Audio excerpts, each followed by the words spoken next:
आत्मने नमः। ओम गंग गणपतये नमः। सर्वदेवी देवताभ्यो नमः। श्री हरिवंश पुराण के प्रथम अध्याय का पाठ। मंगलाचरण शौनक उग्र सर्वा संवाद। वृषणी वंशियों का विस्तृत चरित्र सुनने के लिए जन्मजय जी की प्रार्थना और आदि सृष्टि का वर्णन।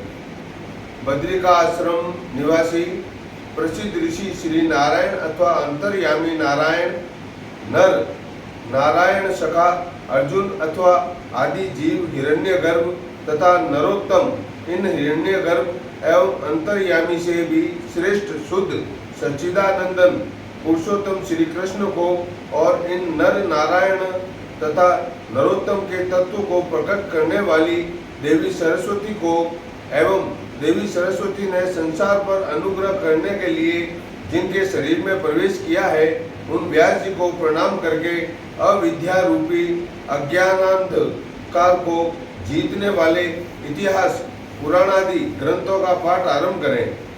सौती कहते हैं, जो व्यास जी के मुख से निकले हुए इस अप्रमेय अतुलनीय पुण्यदायक पवित्र पापहारी और कल्याणमय महाभारत को दूसरों के मुख से सुनता है, उसे पुष्कर तीर्थ के जल में स्नान करने की क्या आवश्यकता है।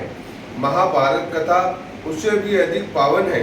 माता सत्यवती के हृदय को आनंद प्रदान करने वाले उन पाराशर पुत्र व्यास की जय हो, जिनके मुखारविंद से निकले हुए वांग्मय रूपी अमृत का सारा संसार पान करता है।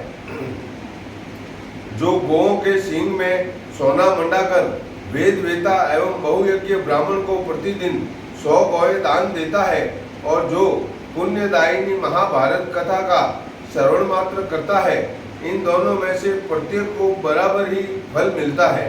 जो 4000 अक्षय अन्न शस्त्रों से युक्त तथा इंद्र पद की प्राप्ति कराने वाले हैं, उन 100 अश्वमेध यज्ञों का अनुष्ठान करने से इस लोक में जो पुण्य प्राप्त होता है, वही अनंत पुण्य इस हरिवंश पुराण ग्रंथ का दान करने से उपलब्ध होता है।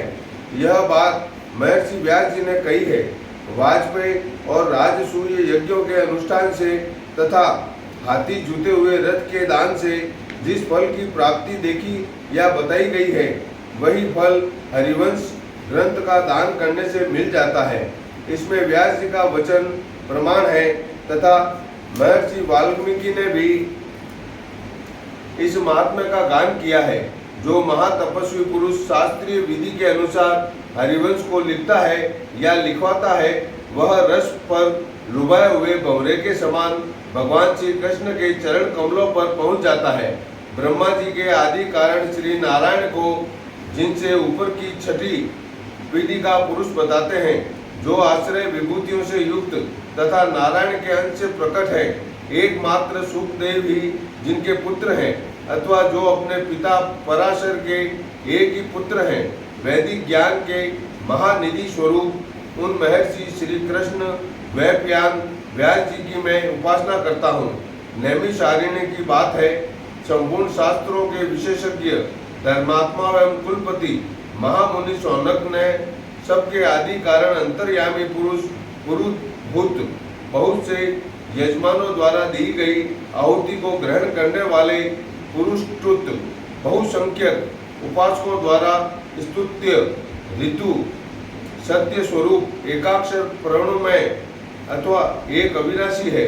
ब्रह्म परमात्मा व्यक्ताव्यक्त स्वरूप सनातन असत कार्य रूप सद सत कारण और कार्य रूप अखिल विश्वमय सत और असत दोनों से पर विलक्षण कारण और कार्य दोनों के सत्रष्टा पुरातन सर्वोत्कृष्ट अभिकारी मंगलकारी मंगल रूप सर्वव्यापी सबके द्वारा वर्णीय पाप रहित परम पवित्र इंद्रियों के प्रेरक तथा समस्त चराचर जगत के गुरु श्री हरि को प्रणाम करके लोमहर्षण सूत के पुत्र उग्र सर्वा ने से इस प्रकार पूछा।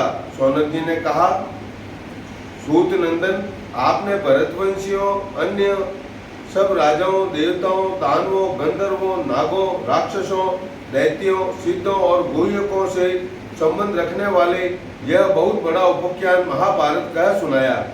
आपने ऋषि महर्षियों के अद्भुत कर्म, शूरवीरों के बल विक्रम, धर्म तत्व के निर्णय, विचित्र विचित्र कथा प्रसंग तथा द्रोण आदि के श्रेष्ठ एवं परम उत्तम जन्म वृतांत आदि प्राचीन एवं पुण्यप्रद विषयों का अपनी मधुर वाणी द्वारा वर्णन किया है। उग्र सर्वाजी, मन और कानों को सुख देने वाला यह प्रसंग मुझे अमृत के समान तृप्ति प्रदान करता है। लोह मर्षण कुमार, आपने महाभारत सुनाते समय कुरुवंशियों के ही जन्म का विशेष रूप से वर्णन किया है, वृषणी तथा अंधक वंश के वीरों के जन्म का नहीं। अतः अब आप उन सबके जन्म कर्म का भी वर्णन कीजिए।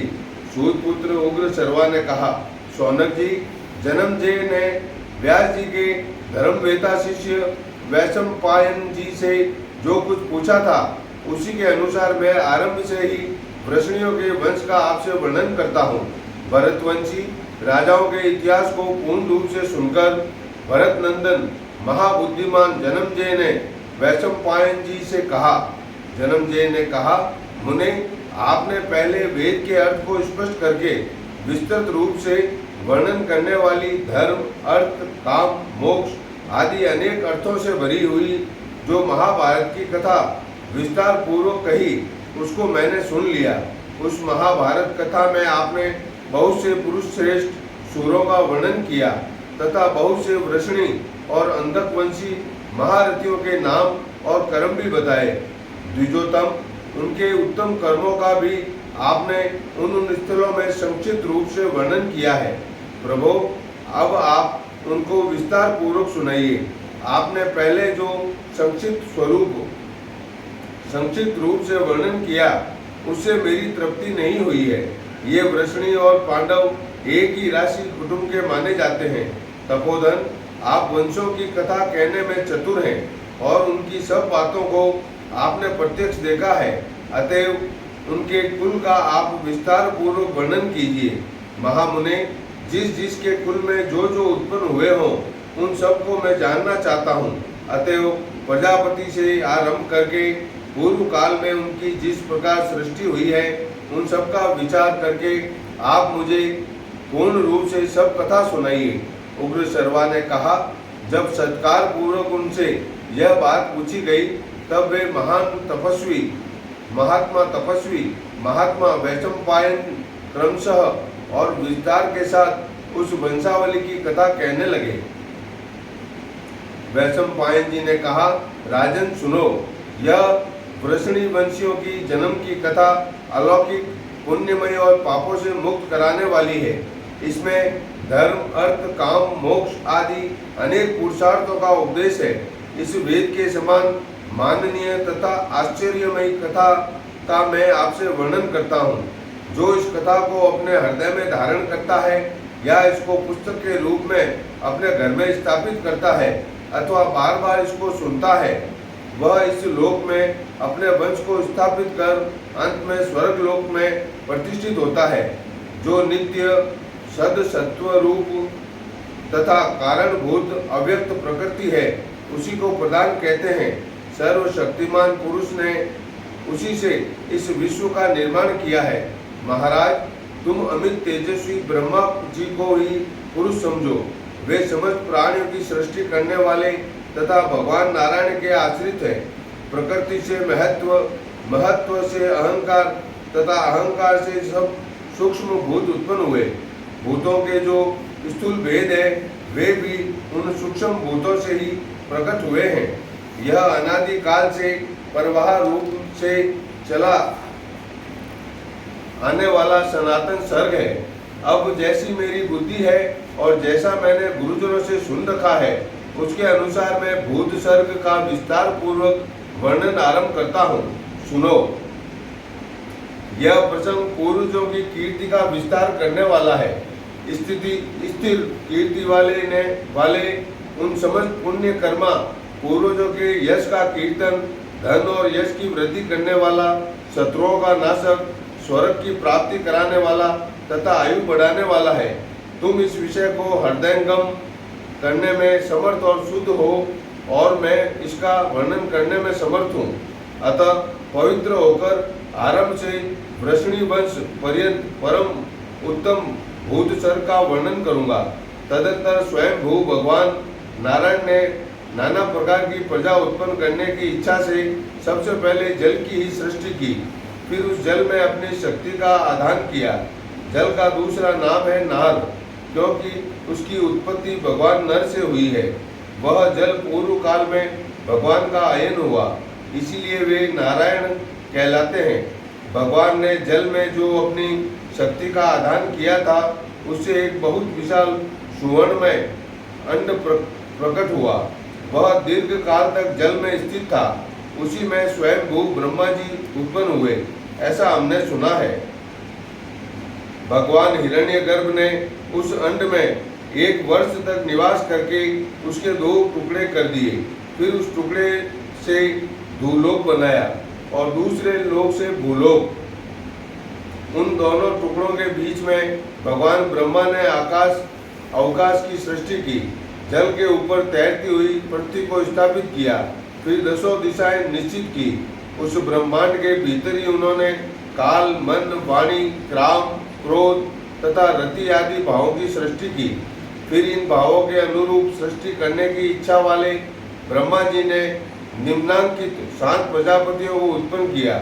उनके नाम इस प्रकार हैं: मरीचि, अत्रि, अंगिरा, पुलस्त्य, पुलह, क्रतु और वशिष्ठ। महातेजस्वी ब्रह्मा ने इन 7 की अपने मन संकल्प से सृष्टि की, अतः ये उनके मानस पुत्र हैं। पुराणों में ये 7 ब्रह्मा निश्चित कहे गए हैं। भगवान नारायण में मन लगाए रहने वाले इन 7 ब्राह्मणों की सृष्टि के अनंतर ब्रह्मा ने अपने रोष से रुद्र को प्रकट किया। फिर पूर्वजों के भी पूर्वज भगवान सनत कुमार जी को उत्पन्न किया। भरत नंदन, ये मरीचि आदि 7 ऋषि तथा रुद्रदेव प्रजा की सृष्टि करने लगे। स्कंद और सनत कुमार ये दोनों अपने तेज का संवरण करके रहते हैं। उक्त 7 महर्षियों के 7 बड़े बड़े दिव्य अंश हैं। देवता भी इन्हीं वंशों के अंतर्गत हैं। उन 7 वंशों के लोग कर्मनिष्ठ और संतानवान हैं। उन वंशों को बड़े बड़े ऋषियों ने सुशोभित किया है। इसके बाद ब्रह्मा जी ने पहले विद्युत, वज्र, मेघ, रोहित, सीधा, इंद्रधनुष, पक्षी समुदाय तथा पर्जन्य की सृष्टि की। फिर ब्रह्मा जी ने यज्ञ की सिद्धि के लिए नित्य सिद्ध, ऋक, यजु और साम का आविष्कार किया। फिर ऐश्वर्यशाली ब्रह्मा ने अपने मुख से देवताओं को और वक्ष स्थल से पितरों को प्रकट किया। फिर उन्होंने उपस्थेन्द्रियां से मनुष्य को और जंगाओं से असुरों को उत्पन्न किया। तदंतर उन्होंने साध्य नामक प्राचीन देवताओं को प्रकट किया, ऐसा हमने सुना है। इस प्रकार प्रजा की सृष्टि रचते हुए उन आपव अर्थात जल में प्रकट हुए प्रजापति ब्रह्मा के अंगों में से उच्च तथा साधारण श्रेणी के बहुत से प्राणी प्रकट हुए। इस प्रकार वे आपव प्रजापति मानसिक प्रजाओं को रच रहे थे, परंतु वे प्रजाएं सब अधिक न बढ़ी। तब वे अपने शरीर के 2 भाग कर एक भाग से पुरुष और दूसरे भाग से नारी हो गए। और उस नारी ने गाय, घोड़ी आदि जिस जिस रूप को धारण किया, पुरुष ने उसी जाति के बैल, घोड़े आदि का रूप धारण किया। इस प्रकार उन्होंने उस नारी में अनेक प्रकार की मैथुनी प्रजाओं को रचा। इस प्रकार वे पुरुष और नारी अपनी महिमा से स्वर्ग और पृथ्वी पर व्याप्त हो गए। भगवान विष्णु ने विराट पुरुष आपव प्रजापति या ब्रह्मा की सृष्टि की थी और विराट ने पुरुष की। उस वैराज पुरुष को तुम मनु समझो और उनकी स्त्री को शतरूपा। मनु के समय को ही मनवंतर काल कहा गया है। आपो पुत्र मनु की जो यह दूसरी योनिज सृष्टि है, यहीं से मनवंतर का आरंभ बताया जाता है।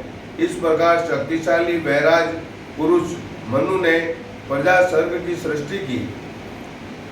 आपो प्रजापति को नारायण सर्ग कहा गया है, क्योंकि वे नारायण से ही प्रकट हुए हैं।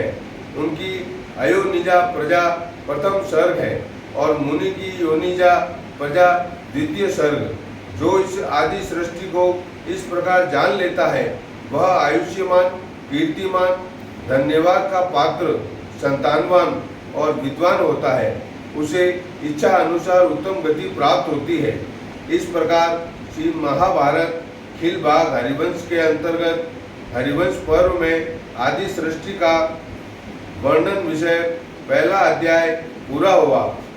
ओम नमो भगवते वासुदेवाय नमः। ओम श्री परमात्मने नमः। ओम श्री कृष्णाय नमः।